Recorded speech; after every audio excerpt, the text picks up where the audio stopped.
Right. Welcome to the special lockdown edition. I think the majority of our country are indoors at the moment, and hopefully, you know, that improves our opportunities to learn and to spend some time thinking about how we run things. I'm Jacqui Lewis. I'm the clinical nutritionist for BN Multi. And every week on the page, we meet usually on a Tuesday night. And tonight's not Tuesday in case you've lost track.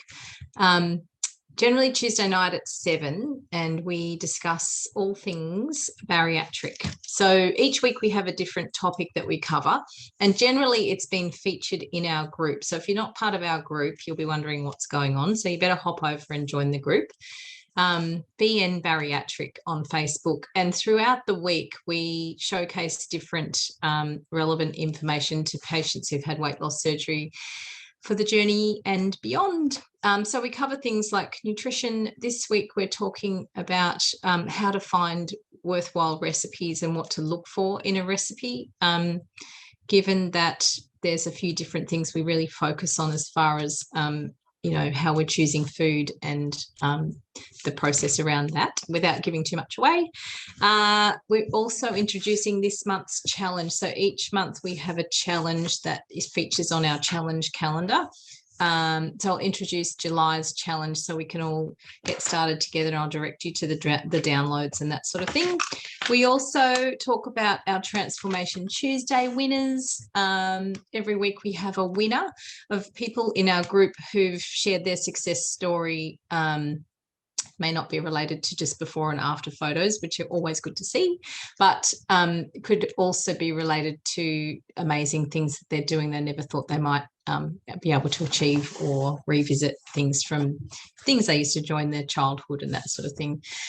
So it's a range of amazing stuff. And your feedback is also very welcome. So while I'm chatting, if you've got questions or feedback or something you'd like me to expand upon, just write it in the comments below.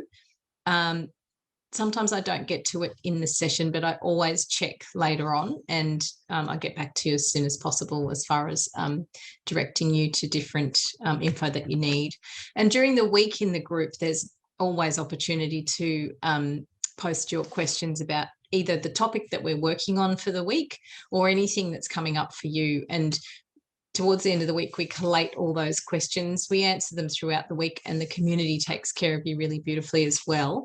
And so then we collate the end of the week and we answer your questions in the live session. So I think overall our goals are to support you in the best way we possibly can as far as this kind of forum goes. If there's anything outside of that that we're not able to give you succinct guidance, we'll always direct you back to your team, which is usually the first place you should go if something weird's happening, or there's things that you're not too sure of, or you're concerned about as well.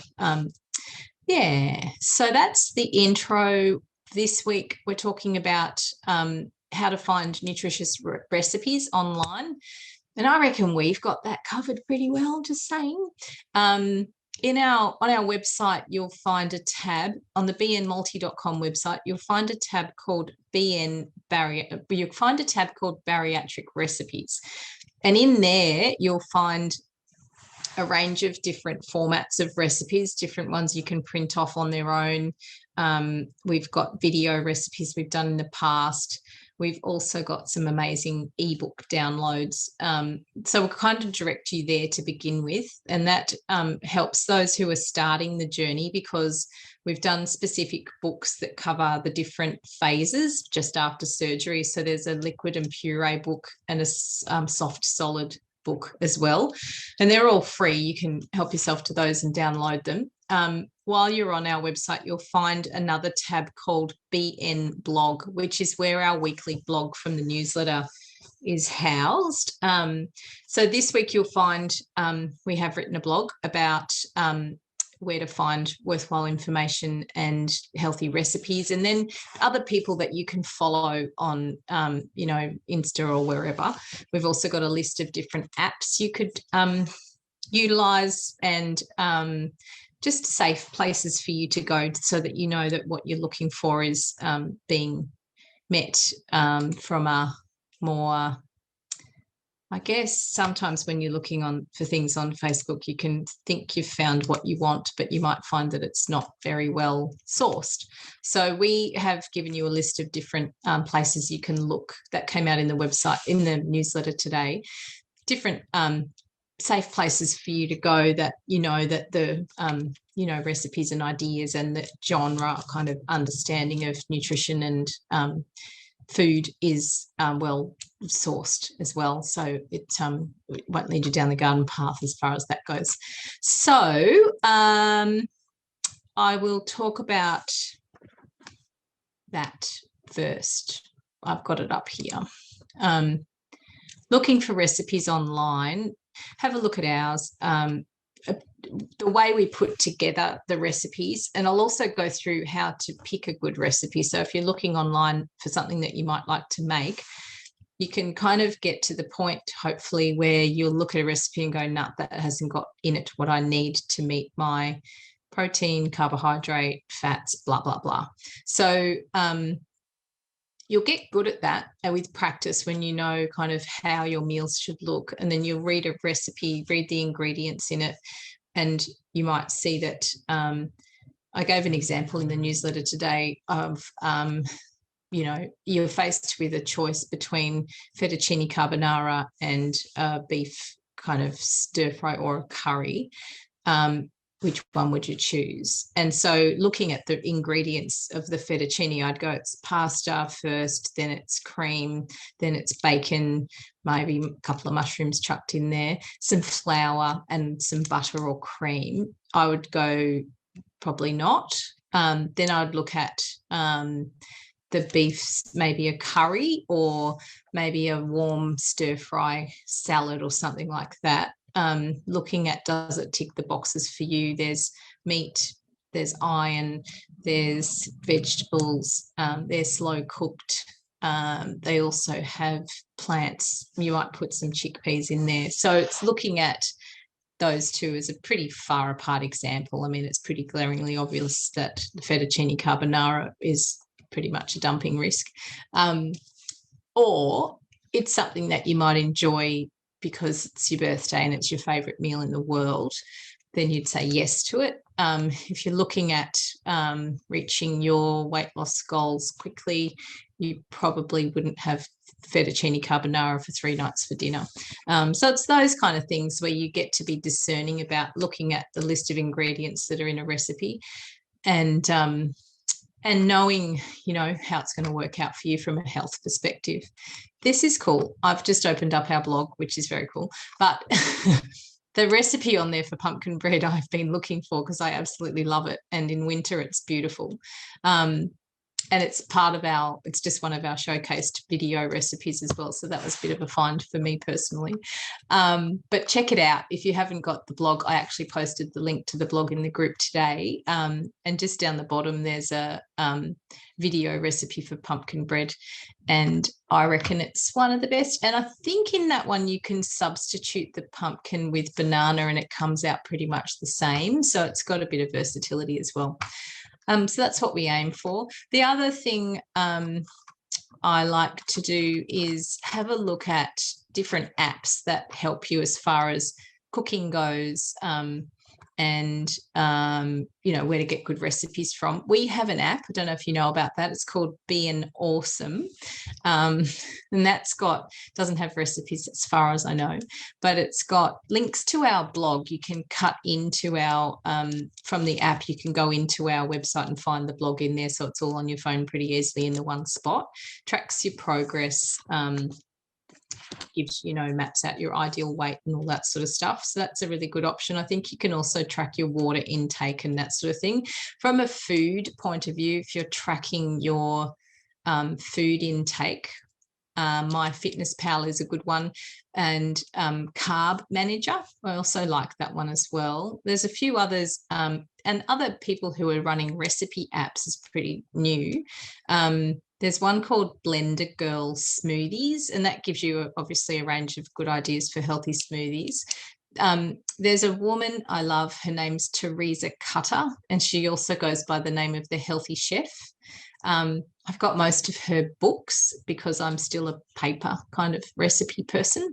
But she also has an app that you can download. It's got a range of free recipes in there as well. And they're all whole foods. So it's all making things from scratch with whole food ingredients, and they're not tricky and cumbersome. Like some people are doing whole food recipes with stuff in it that I've never heard of. So, and I think if I haven't heard of it, it's pretty far out, because I'm like to get a bit far out with food, as you would probably imagine. There's another couple of websites we've listed in the blog too. Green Kitchen Stories is brilliant, and there's another one that's called My Darling Lemon Time, which is quite clever. That one I love. There's some really it's also quite a kind of whole food recipe thing.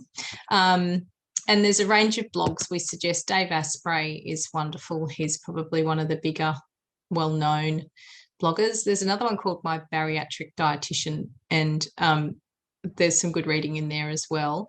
So I guess what we're aiming for is helping you to find these great places to get food and ideas and inspiration and information that's safe and well-backed.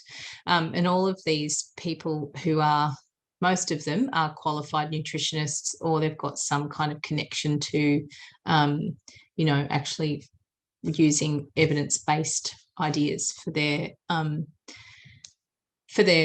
notion of what they're putting forward into the world, rather than, thought this might be a good idea. It's not founded, but give it a go. So that's this week's topic covered. The other thing I want to do is talk about, we missed last week. That's a long and drawn out story. I thought I'd take a holiday and I got sent home. So I was pretty lucky to make it back to Queensland, actually. So I'm totally grateful. And I guess it's a bit ignorant of me not to have acknowledged the state of our country at the moment. And hopefully we're all feeling, it becomes a bit kind of, we're locked down, but there's reason for that. And I still feel there's an undercurrent of feeling quite unsettled for some people. Some people, it means that, there's not as much work. Others, it means disruption to family life and all that sort of stuff. So I think it means something different to most of us. It doesn't change a lot of things for me in my environment where I am, but it does kind of land on me from time to time that this thing out there is something that we've got to keep doing, this kind of isolation and removing ourselves from other people and all that sort of stuff. And I think in the background that can wear us down. So I think it's great. There's some opportunities there to look at what can I do that is in my jurisdiction or my own power, because I think a lot of us are feeling like we have limited choice around, now I've got to go out, I've got to wear a mask, I've got to do this, all these rules and regulations around, protecting ourselves and others. But I've written an article this week that we'll bring out. It's kind of extra content we're adding just on immunity and what we can do that helps us to feel empowered about looking after our own health, and what it means, for us as far as what can we do to be as resilient and robust as we possibly can. And that should be out in the next couple of days. We're working on it today because I think it's really pertinent. And there's so much we can do. I'm not going to be Pete Evans and try and say that we can save the world with food and sunshine, but there's a lot on offer as far as making ourselves more resilient to impacts from our, environment. Even stress is, dampens our immunity and that sort of thing. So it's looking at your nutritional choices and your supplementation in times like this that'll keep your body functioning well, depending on what's going on. So more on that. We'll do some more on that during the week. I think it's we just kind of thought we needed to speak to that to help you all feel that you can take, charge of different things, and just how important it is to feel our best and to not kind of think, oh my God, everything's upside down. I'll just turn my health upside down at the same time, when really your health is your wealth. And at these sorts of times where things are uncertain and they're, unusual, it's a real opportunity to go, well, everything else has gone to pot, I'll just eat chocolate. But it doesn't help anyone. So the long-term view of that is that it's making smart choices so that, you get enough sleep and you take your walk and you look after your mental health and that sort of thing. So more on that as well during the week. And if you are looking for more information on that, please let us know. So also this week, we went through the poll. Got some good comments too. I'll just share the screen. Share the top screen, this one. Sorry. Last poll we had was tracking your weight loss post-surgery and how do you do that. 116 people use an app, big result. We've become a real technological bunch, haven't we? There are a range of apps you can use. Ours does that. You're welcome to try it out. It's free. And there are a range of others. I don't necessarily have here's a couple of answers. Monitor Your Weight is another one. There's another one called Bariatric, and also there's one that's attached to Samsung by the look of it, Samsung Health. I use an app called, doesn't track my weight, but it tracks my steps and it's quite accurate. And I think it's part of Apple Health. It's called Pacer. And I have found it to be quite accurate as far as counting my activity. So that's a good one as well. 116 use an app. 29 find it quite easy and motivating to track my weight loss post-surgery. And that's more of a, not how do you, but what do you think about it?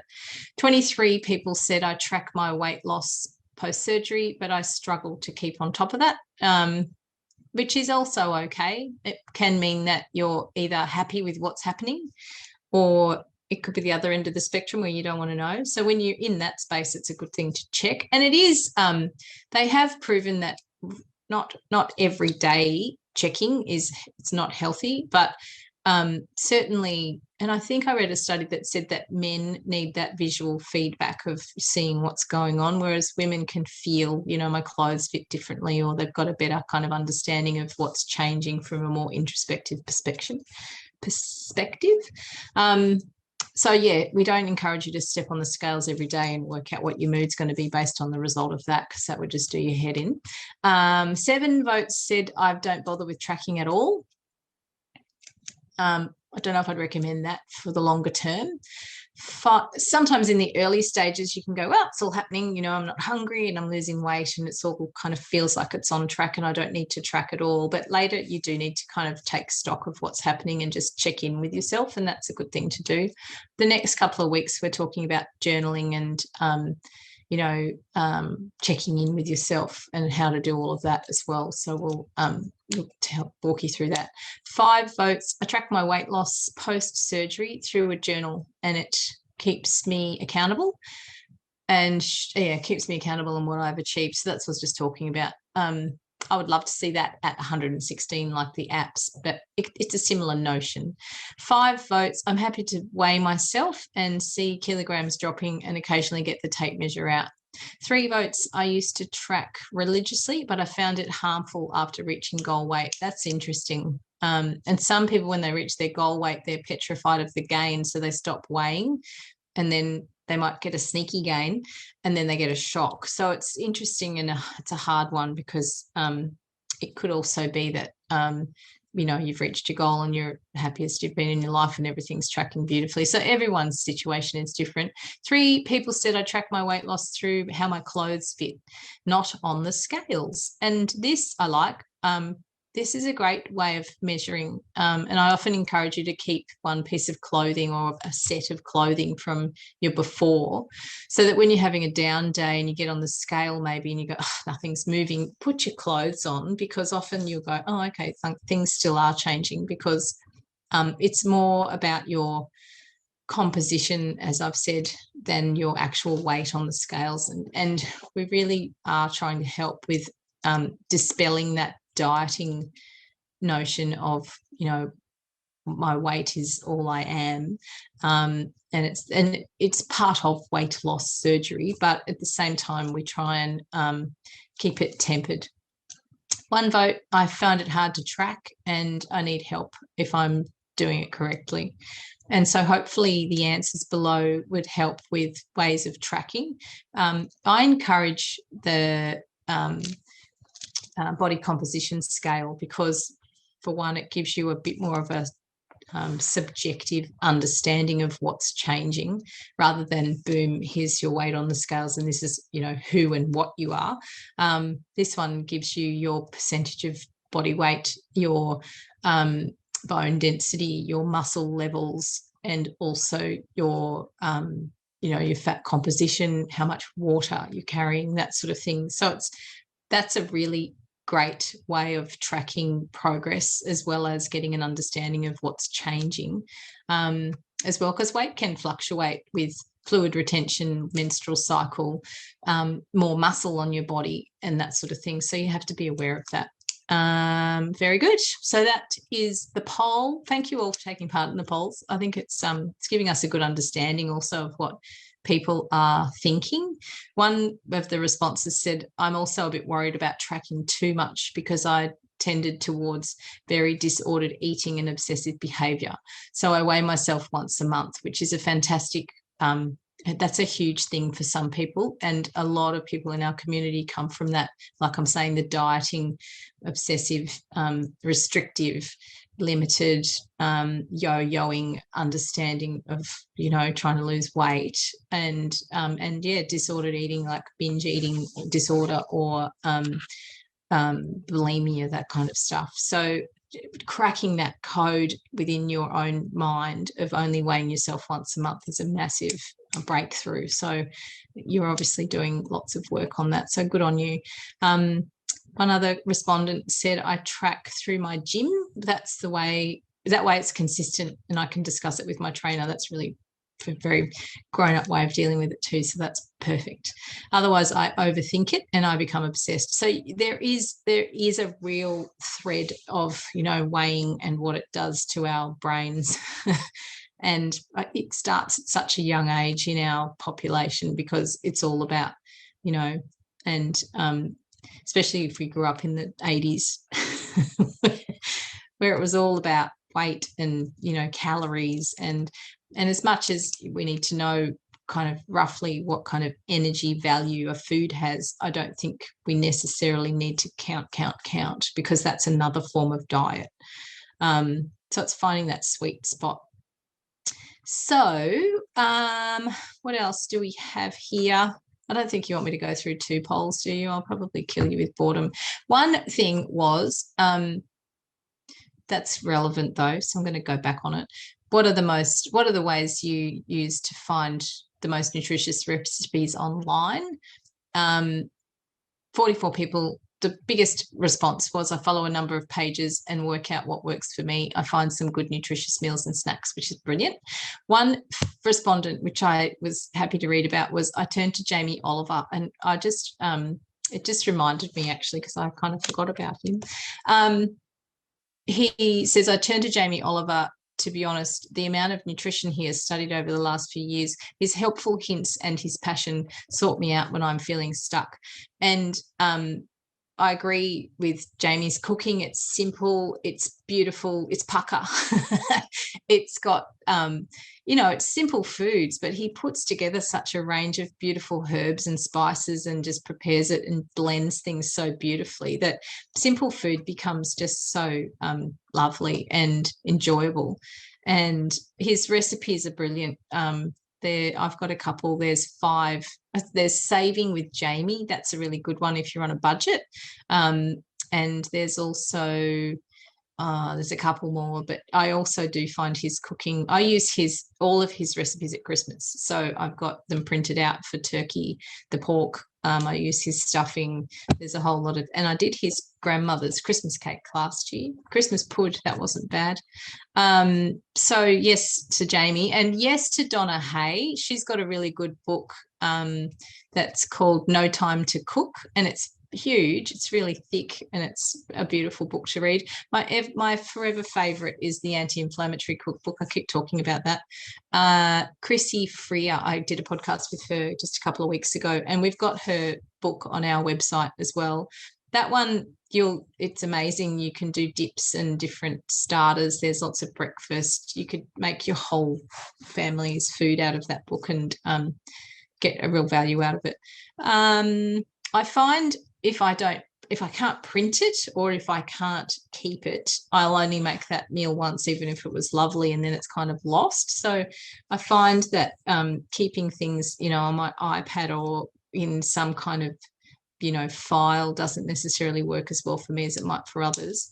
We also got the Marley Spoon meals. We love those. And they are generous portions, and they're fresh fruit and vegetables, and they're you can choose your own meals, and they turn up on the doorstep, and all you do is cut the veggies up, follow the recipe, and they've got some great ideas. So even if you did Marley Spoon for a month, kept all the recipe cards, you'd have a range of different resources to draw on. Their sauces and dressings and stuff like that are what make the meals really interesting. So essentially it's meat and veg, but they do interesting stuff with sauces and stuff like that. So there's my rundown on where to get good food. And last week's Brain Fit riddle, you can use the 3 identical digits in a simple addition so that the total is 12. You can't use the digit 4. So what is the answer? I don't know who answered that one. I was away. That's why I didn't see it. 11 plus 1 equals 12. I've got to say, I don't come up with these riddles because they wouldn't be very tricky if I did it. So that's the answer. 11 plus 1 equals 12, which I know the answer is 12. And this one was funny. If it rained for 40 days and 40 nights and the animals entered in pairs at a rate of 30 pairs per day, how many days did it take Moses to get all 360 animals onto the ark? Well, I don't know what Moses was doing then. He was Noah's son, wasn't he, or something like that? Excuse my ignorance as far as the story goes. None, it was Noah's ark was the answer. We had a few people who worked it all out, which was very good. And then a couple who were like, hang on a minute. So this week's riddle's quite a good one too. And I actually don't know where they're getting those from, and it will remain our secret so that every Friday we can keep keeping you guessing. The other thing I'm loving is Hump Day hints and hacks. And on Wednesdays in our group, we ask you to share your Hump Day hints and hacks of like things that made your journey easier and things that you kind of can't do without now. I guess, tricks of the trade of cutting someone else's journey short rather than them having to work it all out. Prize of the week for Transformation Tuesdays, worth nearly $80. We're very generous here at BN Multi. Who won this awesome prize? These are handy, and because it's winter, of course, there's room to put hot food in 1, 2, 3, 4, 5 different little options, or cold food. But this makes kind of 2 meals really transportable, and this would take all your snacks and you're done. Very popular and easy to clean, particularly easy to clean because all the silver parts come out of them and you can just give them a rinse. So winner of our Transformation Tuesday this week was Michelle Lee. Amazing transformation. 6 months in and I'm 50 kilograms down. Like, that's incredible. I'm so glad I finally made the decision. I should have done it 20 years ago. You look 20 years ago. It's amazing how well people look, and you look at how our eyes change, that, how we can see ourselves and the world can see us. I think it's brilliant. So good work, Michelle. Could you please send us an email if you're listening to support@bnmulti.com, and we'll get your prize out to you. We also will post the winner in the group as well, so that, and we tag you, so hopefully we're not missing anybody. So that is the live session. I'm going to see if I can find, and every week this happens to me. The people in my office think I'm gifted as far as technological glitches go, but every week I find it very hard to actually open the comments underneath my own video, which is very annoying. So rest assured, I will get back to answering. Did I stop sharing? Yes, I did. See, there we go. Today, here's an example. I hosted a Zoom meeting today because we're obviously all locked up at home with 3 of us. And I said, here's the Zoom link. And we all joined. One person had 0, we couldn't hear her. That wasn't her fault at all. But she was appearing in the meeting twice. Then the other person I'd invited into the meeting turned up as me. It had my name on his screen, and we were all like, how did you even do that? It's like, I don't know, pretty gifted. So that's an example. So please, I'm very good at nutrition, not necessarily technology. So there's 10 comments, and it's the same every week. I can't open them until I stop talking. Here we go. I can see 4. 5 ingredient book by Jamie Oliver. Yeah, and the rest of them I can't see. So I will get back to you. If you've got any questions, please let me know. And please, this week, take care of yourselves and your family.